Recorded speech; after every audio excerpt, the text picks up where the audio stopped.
Hi guys, Susan here. Welcome back to my channel. I have a new video series I'm going to start. You may notice this book that I thrifted a while back. Not for pack rats only. How to clean up, clear out, and de-junk your life forever. I really like this book, and it was suggested to me that I could do videos as I work through this. And I thought, hey, that might be just the idea. Because not everybody has a copy of this. And anything I learn through reading this book and working on my own junk, I could pass on in a video. What I have vision of is to do a chapter by chapter, and each of them discusses a certain aspect of clutter and how to declutter, how to de-junkify your house. Now this is, I haven't started this yet, so here we go. This is the beginning. I will make a playlist for this on my channel, so if you're following along on this little series here, I'll have a playlist on my channel that you can follow along, or if you've missed a episode or whatever. So anyway, some of this is really interesting, and it has inspired me to de-junkify our house. And step by step, I'm going to work through this book, and we'll see what the results are, whether I can do it successfully following the book. It does come with suggestions of how to attack certain types of clutter, how to overcome the need to hold on to things, and all of that. So, Chapter 1, this is an emergency. What's the number one housework problem? Having computerized the comments of hundreds of thousands of homemakers I've spoken to and heard from across the U.S. and abroad, I can tell you without hesitation that it's junk and clutter. I've heard that from several other people as well. Cass, the clutter bug, she has a channel here on YouTube. I watch her videos all the time, and she says housework is so much easier if you don't have to move junk to clean around it. You don't have to do extra work on top of cleaning in order to clean. So that's inspiring me to get some clean countertops and less junk in my home. So here you go. Where does it all come from, and how do we get rid of it? That's what this book is about. Chapter 2, is it really that bad? Your personal clutter checkup exam. Okay. Now I am going to go through the exam with you guys and tell you my answers, and I would love to hear your answers as well. Okay. When I see a garage sale, I feel A, compelled to stop and at least look. B, embarrassed to leave with nothing. C, like asking to use their sign.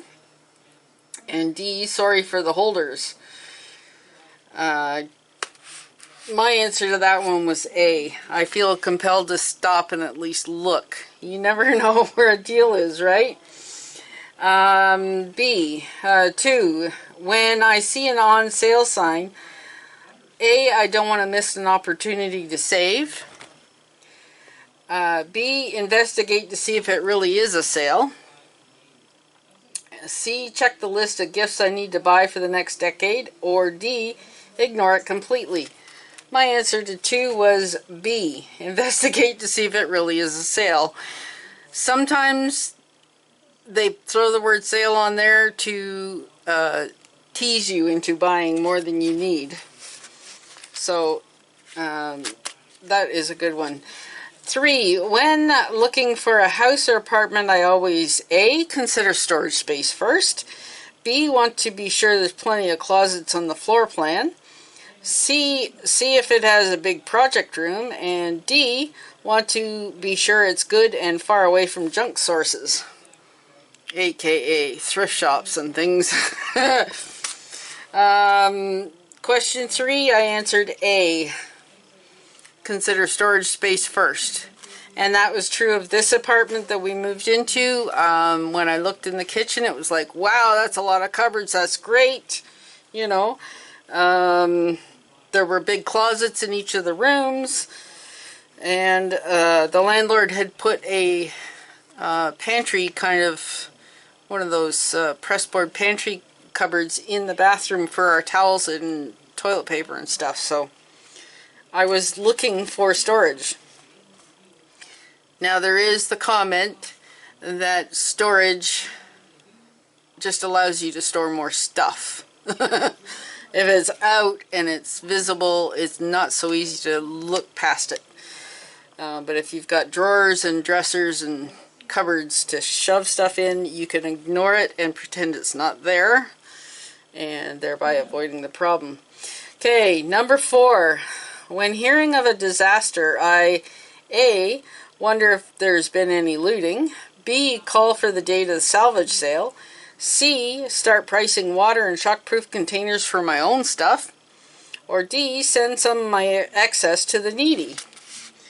Now for number 4, I answered C, start pricing water and shockproof containers for my own stuff. That is how much I want to protect what I've got. That's bad. That's really bad. It's just stuff, you know. When there's a disaster, human life is more important than stuff. Okay, number 5. When I do get rid of a piece of clutter, I A, feel acute pain and depression. B, feel nagging remorse. C, only dream of it occasionally. Or D, feel nothing but freedom and relief. Number 5, I answered C, only dream of it occasionally. So I do get rid of some stuff. I do donate to thrift stores, etc. And sometimes I think about what I've let go of, and it's like, oh, should I really have done that? Oh, I'm going to need it, you know. So, 6. When scraps of anything appear, I A, snap up every single one of them. B, keep any that might possibly be useful. C, only keep those I know I'll use. Or D, a scrap is a scrap. Away! So for number 6, I answered B, keep any that might possibly be useful. Anything that's complete that I could use on something else, I'll keep. Scrap-wise, for material, for mending clothes, for craft projects, etc. You don't get rid of a scrap of felt, because that might come in handy on your next project. 7. When all those colorful catalogs arrive, I A, hold checkbook and credit cards ready as I read. B, set aside a large block of time to read and study them. C, scan them quickly and make a mental note of only what I need. Or D, curse junk mail and ignore them. Number 7, I answered C, scan them quickly to make a mental note only of what I need. Now, that is better than going crazy and doing a lot of purchasing just because it's in a shiny catalog. Nope, nope. I only what I need, right? 8. When I see something neat but not really necessary, I A, stay awake at night while searching for an excuse to buy it. B, buy or take it just in case. C, at least try it on or fondle it. Just look at it, pick it up, look at it. Or D, walk right on by. Okay, for 8, I answered D, I walk on by. I don't necessarily pick it up, etc., because that I know is the first step in really wanting it. If I don't touch it, then it's not gonna bug me too much. Okay, 9. When the conversation turns to bragging about junk, I A, dominate it, B, take part and take notes, C, listen for junk source clues. Where did you get that? Or D, read a Don Aslett book like this. Okay, so for number 9, I answered C, listen for junk sources clues. I love hearing about stories about people thrifting and getting a deal, things that are useful, things that maybe I want. Conversation is a big downfall for me. If we're talking about it, it's on my mind, you know. Okay, number 10, we're almost done. When someone gives me a piece of junk or clutter, I, A, keep it, of course, it was a gift. B, strive to find a use for it. C, put it in my, if I ever have a garage sale pile. Or D, give a sincere thank you and then dispose of it. For number 10, I answered B, strive to find a use for it. Somebody gives it to you, they obviously thought of you, and they thought you would appreciate it or need it or want it. So I try and do my bit and see if I could do just that, is use it or want it, you know. That's another downfall. Okay, last question, 11. My favorite style of furnishing is A, Victorian, B, country or rustic, C, overstuffed, overfurnished every day, or D, modern, Japanese, southwestern, shaker, or just plain simplicity. Now for 11, I answered C, overstuffed, overfurnished every day.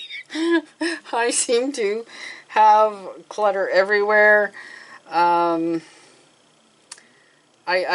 jam in way too much furniture into the space.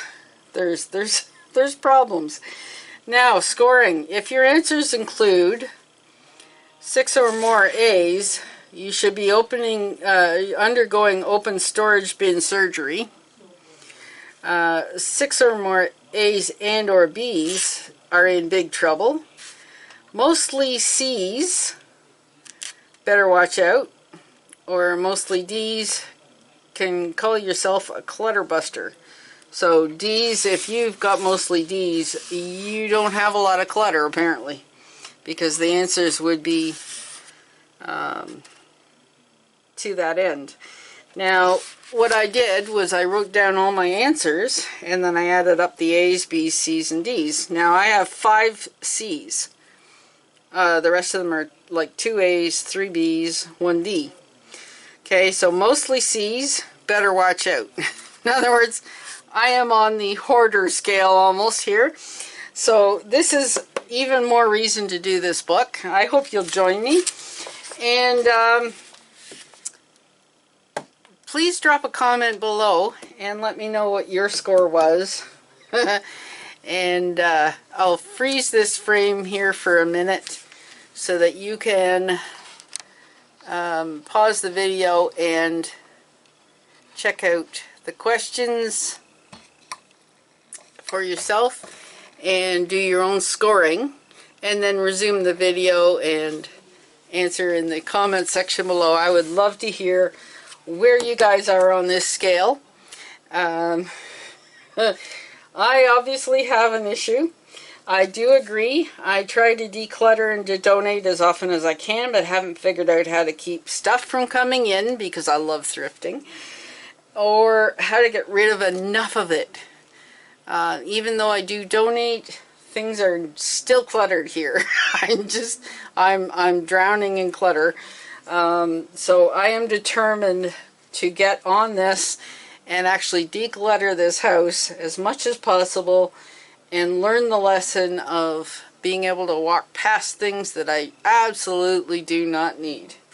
Even if they look neat, even if they're a deal, you know, that kind of thing. So, anyway, thank you very much for joining me. If you're still watching this far, please consider hitting that subscribe button. And don't forget to ring the bell for notifications to your inbox. That way you'll be notified of every video that I put up.